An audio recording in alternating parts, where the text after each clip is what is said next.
Thank you for your interest in my talk. Get ready to delve into the intriguing world of synucleinopathies as we investigate the prion-like spreading of alpha-synuclein in a mouse model. So before we begin, I have no disclosures. So here I'm showing three different disease brain progressions, and as you can see that they are quite different in the regions in which pathology is observed. However, what's underlying all of these is the commonality of them being synucleinopathies. So Parkinson's disease, dementia with Lewy bodies, and multiple systems atrophy are all synucleinopathies, in that they are a group of disorders in which the primary pathology is the intracytoplasmic inclusions of alpha-synuclein, and this is typically in the form of Lewy bodies. And so, as I said, the primary component of these inclusions is the alpha-synuclein protein. And this is a protein that's relatively small, highly soluble, and natively unfolded.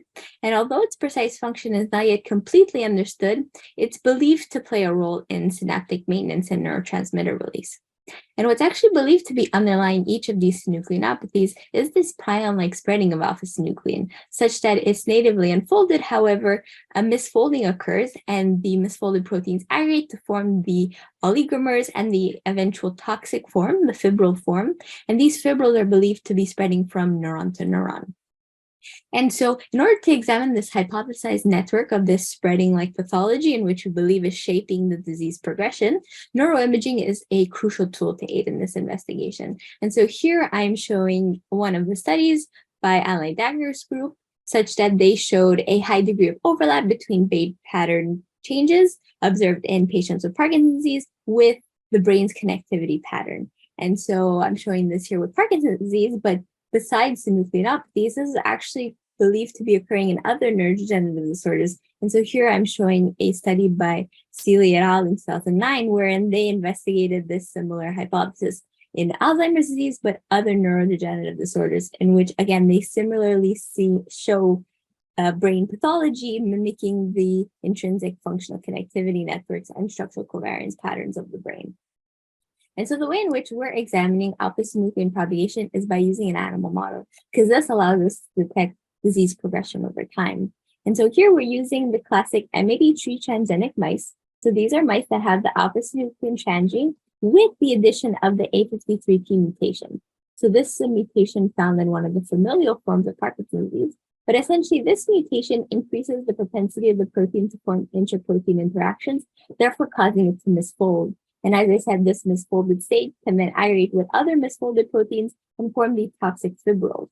And so in addition to using this mouse model, we actually inject the mice with preformed fibrils of alpha-synuclein directly into the brain, because this now allows us to have a known disease epicenter from where we can examine the spreading therefrom.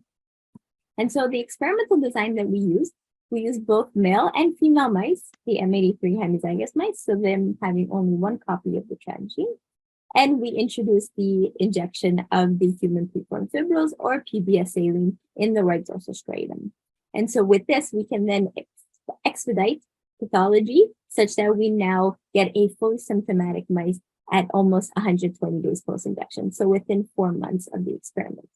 Now, the way in which we examined pathology was we acquired in vivo T1-weighted scans using our 7 Tesla Bruker scanner at the Douglas Research Center.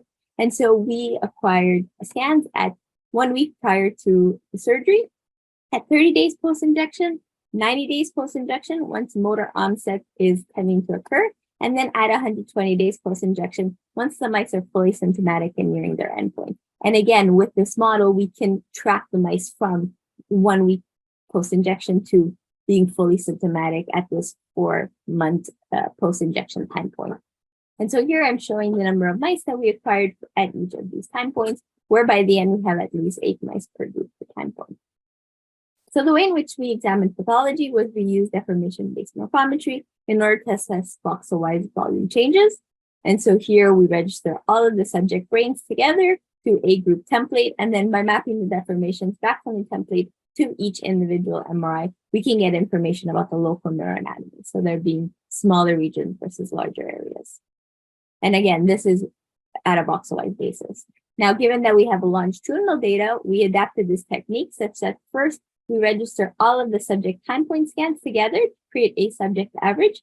And then we register all the subject averages together to create a population average. And now we have a common space from where we can perform our statistical analysis, where we perform linear mixed effects models at every voxel of the brain. So here I'm showing the results of the linear mixed effects model, where we're examining the effect of the human preformed fibrils injection in our M83 mice over time compared to the saline injected mice. So here is coronal slices from posterior to anterior slices with the color map denoting a change in volume. And so if we look specifically at our injection site, if I plot the peak voxel in the right striatum, where we're seeing relative volume across the number of days post-injection, the blue solid line is for saline injected mice, and the red dashed line is for human PFF injected mice. So as you can see, we see a steeper rate of decline for the mice that received the human fibrils. And we see this effect occurring not only in our injection site, but in regions in which are known to receive projections or to project to, such as frontal cortices, as well as basal ganglia areas such as the putamen, globus pallidus, and as well as more posterior regions like the periaqueductal gray. Now, when we examine this effect with respect to sex, here I'm showing the effect for the male mice over time. And so again, if we look at a peak voxel in our injection site, again, relative volume across time, now the colors are denoting female mice in pink and male mice in blue. And as you can see here, we see the steepest rate of decline for the male mice that receive the human fibrils. And this nicely aligned with our symptomatology data, where here I'm showing percent survival across the number of days post-injection. And again, in the blue dashed lines are the male mice that receive the human fibrils. And these are the mice in which actually succumb to the disease a lot quicker than any other group, such that they actually succumb to the disease before the last MRI time point. So given that our hypothesis is that we want to examine this network-like spreading, we examined whole brain structural covariance patterns using non-negative matrix factorization. So with this technique, we can then decompose an input matrix such that we can obtain spatial covariance patterns of atrophy. And so here our input matrix is the voxel-wise volume measures for every voxel for every subject, and NMF decomposes it into two output matrices. The first matrix describes the clusters of voxels in which share a covariance pattern, and which then can be plotted onto the mouse brain, and we can visualize which voxels change together. And the second output matrix describes how each subject then loads onto each of these patterns. And using general linear models, we can examine patterns in which are specific to one injection group versus another. So specifically, our interest here is the PFF injected mice. And so here I'm showing the results of this analysis. So we first conducted it at this pre-motor symptomatic time points at the 90-day time point.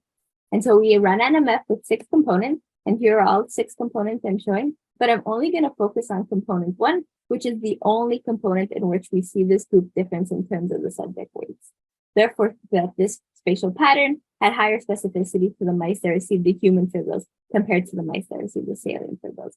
So if we examine this pattern where the color map is denoting the strength of the covariance, as you can see, it nicely encapsulates our injection site, and again, regions in which are known to receive projections and project to. So again, the whole basal ganglia system, frontal cortices, as well as thalamic areas and the cortical projections.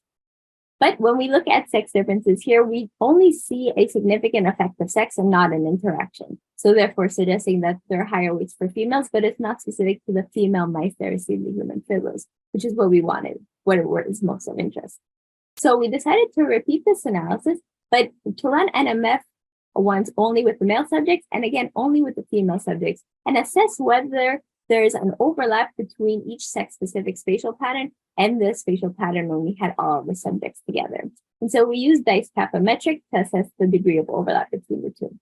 So when we run NMF for only the male subjects, here's a spatial pattern that we observed, in which again, only one component where we see this group specificity for the mice that receive the human fibrils.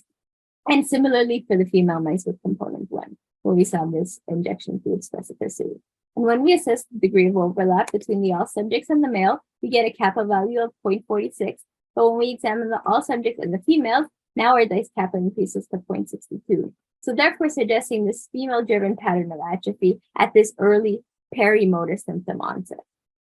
When we repeated this analysis now at the 120-day time point, again, 6-component NMF run, where now we see 2 components where we see a group interaction, a group main effect for the subject weights.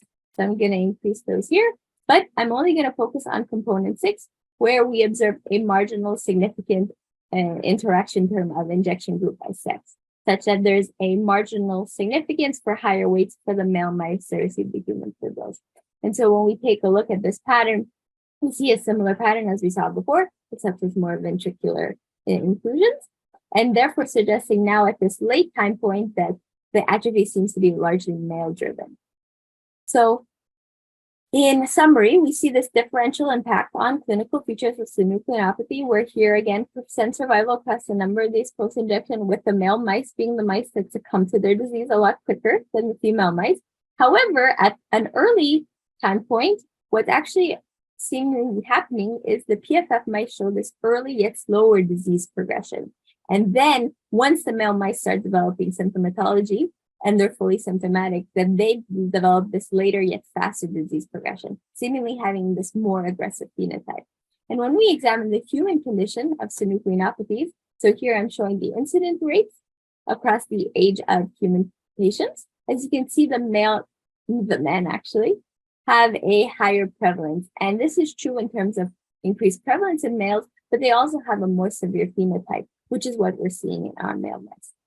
So with that, I'd like to conclude by thanking everyone at the Cobra Lab for their help, and a big thank you to my supervisor, Dr. Millar Chakravarty, as well as a big thank you to the Douglas Animal Care Facility members. Thank you for listening, and feel free to contact me if you have any questions. Thank you.